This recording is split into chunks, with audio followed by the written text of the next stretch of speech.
성령을 소멸하지 말며 예언을 멸시하지 말고 범사에 하이려 좋은 것은 취하고 악은 어떤 모양이라도 버리라. 아멘. 오늘 말씀을 가지고 성령 소방꾼이 되지 맙시다라는 주제와 제목으로 주의 마음을 같이 나누기를 원합니다. 성령 소방꾼이 되지 맙시다. 지난 주일입니다. 주일 예배.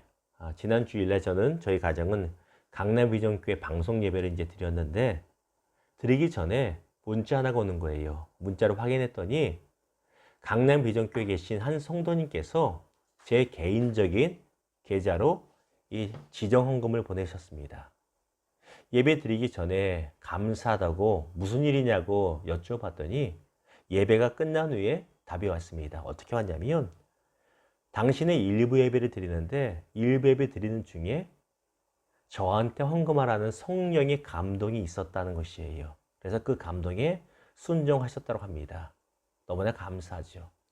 헌금을 하신 것도 감사하지만 성령의 감동을 끄지 않고 순종하신 것이 더 감사했습니다. 그리고 주일 저녁 다니엘 기도회를 저도 참석하고 보면서 이 어려운 아이들 돕는 게 있잖아요. 사랑의 헌금.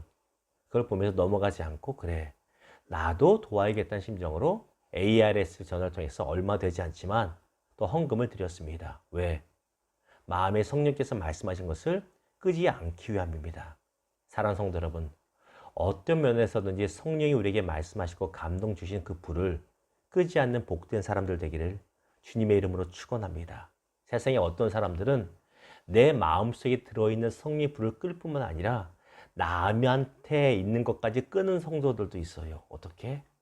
뭘 그런 데까지 하려고 그래. 꼭 헌금만 말하는 거 아닙니다.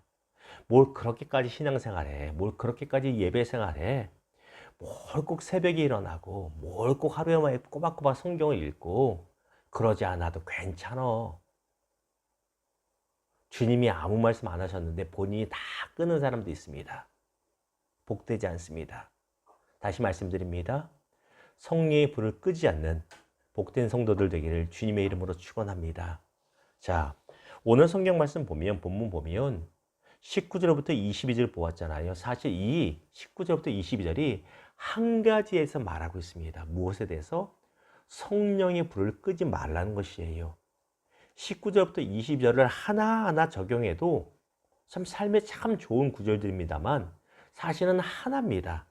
특별히 영어 성경에 보면 19절에 성령을 소멸하지 마십시오와 20절에 예언을 멸시하지 마십시오가 한 줄로 연결되어 있어요. 무슨 말입니까? 하나에 대해서 말하고 있다는 것이에요. 당시 데살로니가 교회에 어떤 문제가 있었냐면 하나님께서 데살로니가 성도들과 교회에 성령의 은사를 부어 내려 주셨습니다. 성령의 은사를 받아서 예언도 하고 방언도 하고 치유의 역사도 일어나고 활발하게 일어났어요. 그런데 좋은 것 가운데는 꼭 나쁜 것도 섞이기 마련이죠. 특별히 예언의 은사를 받았던 사람들이 이 시대에 이상한 예언하는 사람처럼 지멋대로 예언하는 성도들이 생겨났다는 것입니다. 말도 안 되는 속된 말로 예수 무당처럼 개인의 다른 사람들의 길용 화복에 대해서 점치기 시작하고 이런 일이 생겨서 무리를 빚기 시작했어요. 그러자 어떤 반응이 일어납니까? 야, 성령의 은사 같은 거 다 하지 마. 다 이상한 거야. 다 위험해하고 다 금지시키는 현상이 발생했다는 것입니다. 이러한 교회 소식을 듣고 사도 바울이 오늘 편지에 이렇게 쓰는 거예요. 성령을 소멸하지 마십시오. 소멸하는 것은 끄다는 것입니다. 성령의 불을 여러분 가운데서 여러분 교회 가운데서 끄지 마십시오. 그러면서 이어진 것이 예언을 멸시하지 마십시오. 지금으로 말하면 방언을 멸시하지 마십시오. 성령의 신유의 은사를 멸시하지 마십시오. 이 시대에도 어느 교단에 따라 다르겠지만 어떤 교단은 성령의 방언의 은사를 멸시하고 예언의 은사를 아예 없다고 멸시하고 또한 신유의 은사도 무시하는 경우가 있습니다. 왜? 그런 것들 통해서 이단들이 난립을 하고 이단들이 잘못된 가르침을 주는 건 맞습니다. 그래서입니다. 그러나 그렇다고 해서 우리 속담에 나오죠. 구더기 무서워서 장 못 담그냐 이런 속담 있잖아요. 구더기 생길까 봐 장을 안 담그면 안 되는 것처럼 그러면 안 된다고 사도 바울이 말하는 겁니다.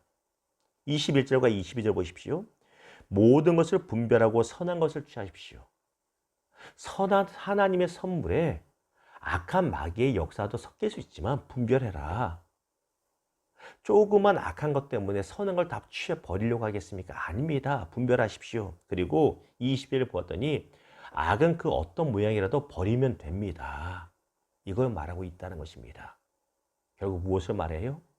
성령의 불을 끄지 말라는 것입니다. 이것이 중요하다는 것입니다. 사랑하는 성도 여러분, 여러분 안에 있는 성령의 불이 날마다 타오르기를 주님의 이름으로 축원합니다. 그렇다면 성령의 불은 어떤 모습으로 우리에게 역사가 되는가? 크게 보면 세 가지로 말할 수 있습니다.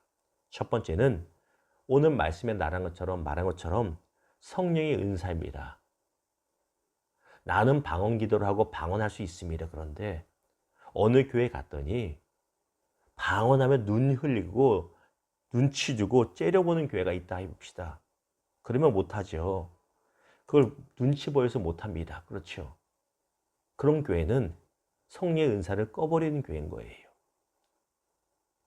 여러분이 몸이 아파서 신유 기도를 받기 원하는데 여러분 주변에 있는 사람들이 그런 게 어딨어 병원 가야 한다면 그 사람들은 신자가 아니라 성령을 끄는 성령 소방꾼의 역할을 감당하고 있다는 것입니다. 성령의 은사로 인하여 부작용도 나타납니다.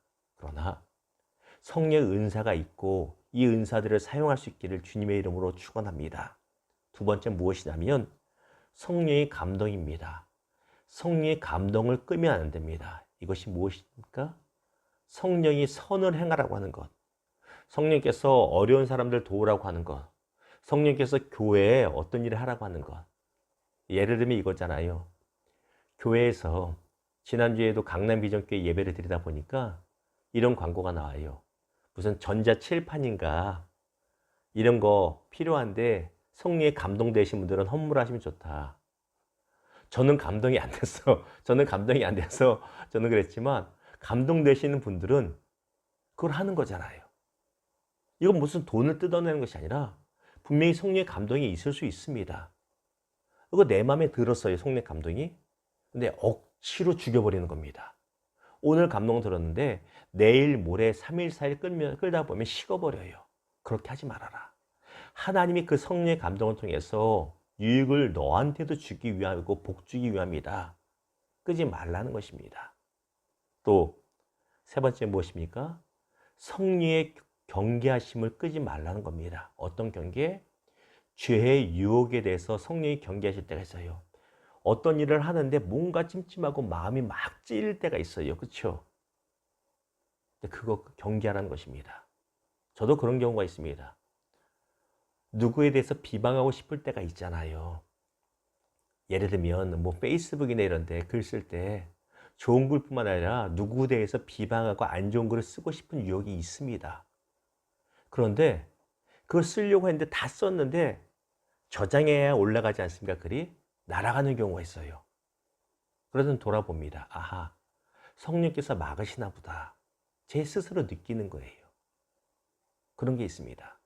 우리가 어떤 죄에 대해서 가까이 하고 유혹할 때 성령님이 막으실 때가 있어요. 이 불을 끄면 우리는 범죄하게 됩니다. 그래서 이 불을 늘 타오르게 하고 있어야 된다는 것입니다. 말씀을 맺겠습니다. 에스겔서 37장에 보면 하나님께서 에스겔 선지자를 마른 뼈들이 가득한 곳으로 환상 중에 데리고 가십니다. 그리고 하나님의 말씀이 대언되자 이 뼈들이 다 연결되어 사람의 형태가 되고 그 위에 근육이 붙고 핏줄도 다 생기고 가죽까지 덮여서 사람의 완전한 모양이 됩니다. 그럼에도 불구하고 여전히 움직이지 않는 시체와 동일합니다. 언제까지요? 하나님의 생기, 다시 말하면 하나님의 성령이 그들 콧구멍으로 들어가서 그들이 생기가 충만할 때까지 그들은 시체와 동일하다는 것입니다. 무엇을 말합니까? 아무리 우리가 예수 믿는다 할지라도 우리의 심령 가운데 성령의 생기, 성령이 꺼져 있는 사람은 죽은 신자와 동일하다는 것입니다. 이게 중요합니다. 내가 예수를 얼마나 많이 믿었건 내가 얼마나 뭐가 있든 간에 그거 상관없습니다. 지금 내 심령 안에 성령의 불길이 타오르고 있느냐 아니냐, 이것이 내가 지금 살아있는 성도인가 아닌가를 증명하는 기준이 된다는 것입니다. 내 안에 성령의 불이 있느냐 아니냐가 내가 드리는 예배가 형식적이지 않고 내가 드리는 기도에 응답이 있느냐 아니냐를 결정짓는 기준점이 된다는 것입니다. 사랑하는 성도 여러분, 저와 여러분의 심령 가운데 성령의 불이 날마다 타오르기를 주님의 이름으로 축원합니다. 우리 안에 성령이 타오르고 이로 인하여 저와 여러분의 가정이, 우리가 섬기는 교회가, 모든 공동체가 성령으로 불타는 우리의 주변의 상황이 되기를, 모든 것이 되기를 주님의 이름으로 축원합니다. 기도하겠습니다.